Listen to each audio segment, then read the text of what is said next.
Well, there's a famous Harvard Business School study on a woman named Heidi Roizen, and she's an operator in a in a company in Silicon Valley, and she uses her contacts to become a very successful venture capitalist. In 2002, not so long ago, a professor who was then at Columbia University took that case and made it Heidi Roizen. And he gave that case out, both of them, to two groups of students. He changed exactly one word, Heidi to Howard. But that one word made a really big difference. He then surveyed the students, and the good news was the students, both men and women, thought Heidi and Howard were equally competent, and that's good. The bad news was that everyone liked Howard. He's a great guy. You want to work for him. You want to spend the day fishing with him. But Heidi, not so sure. She's a little out for herself. She's a little political. You're not sure you'd want to work for her. So what about the UAE? Let's talk about concept of gender and leadership within the context of the United Arab Emirates. Our survey results show that young male respondents did not acknowledge or they weren't aware of the discrimination. People, male and females included, were less likely to discriminate a stereotype based on gender. However, one difference we noticed was that young male respondents would not discriminate between genders. Males did not acknowledge or they weren't aware of discrimination, whereas females spoke about the discrimination they faced. The survey results indicate that female leaders have the pressure to prove themselves and work harder. Whereas females spoke about the discrimination they faced, one female respondent stated the following. Female leaders often have to prove more than male leaders because culturally worldwide, they are still viewed as outside. Their bodies and voices are constantly devalued in media. For one, they can be very smart and courteous leaders, but they look incapable to the majority. So female leaders are compelled to work harder and to present themselves forcefully. They cannot afford as many sleeps as male leader can. Older men and women were more likely to stereotype. For instance, more people stated that female leaders were either more emotionally intelligent, task-oriented, or strict.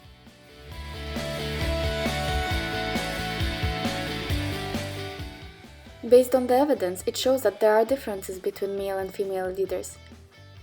We expected to see same results in our survey.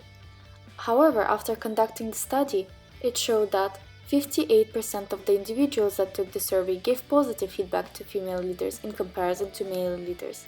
Some of the comments were, female leaders are focused, more serious and strong, have good communication skills, have self-confidence, have emotional intelligence, aim for success, and are great motivators. 26% of the individuals that took survey gave neutral feedback with regard to female and male differences in leadership positions, stating that there are no difference between gender in leadership. However, 14% of the individuals that took the survey gave negative feedback to female leaders in comparison to male leaders. Some of the comments were, female leaders are not easy to work with, need to prove themselves, and are treated with suspicion.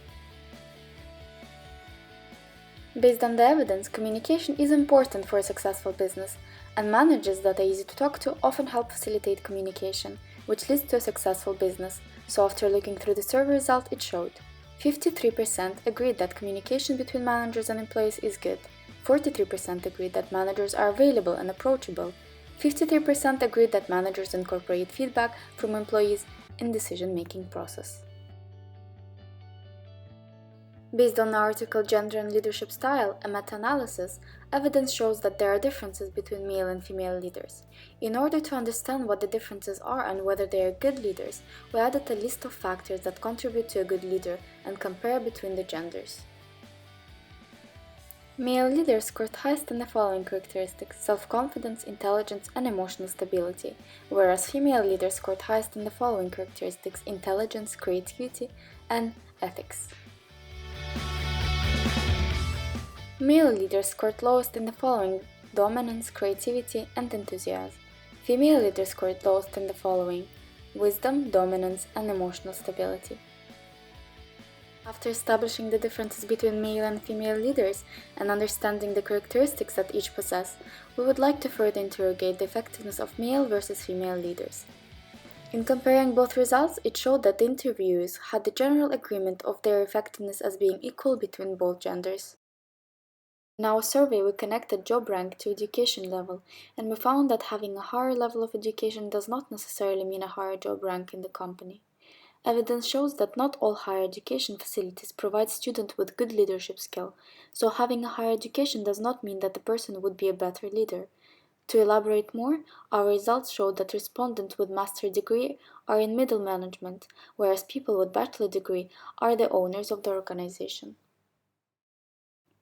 As per survey results, appreciation was consistently cited as being the most important factor that might be determinant to the performance motivation.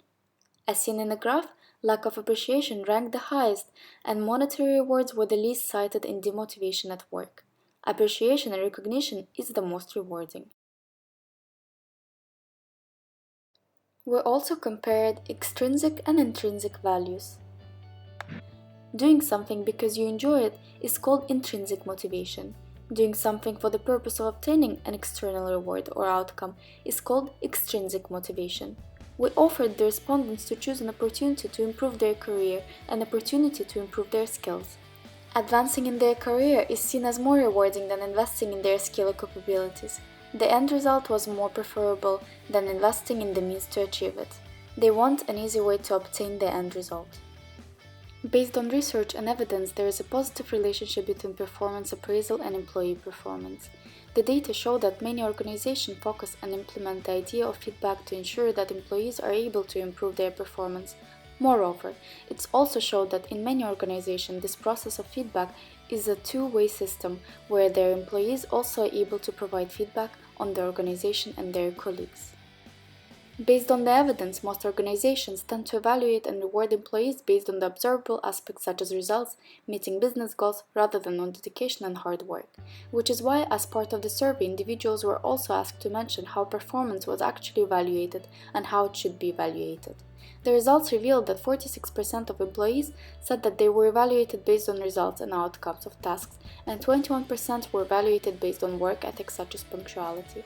On the other hand, results showed that 28% of the employees believed that they should be evaluated based on the results and outcomes, 21% on work ethics such as punctuality and business goals, sales and revenues, 15% on commitment. The trends show that while results and meeting business goals are vital for evaluation, employees also prefer to be assessed equally on aspects such as competences, domain knowledge, and commitment to the workforce.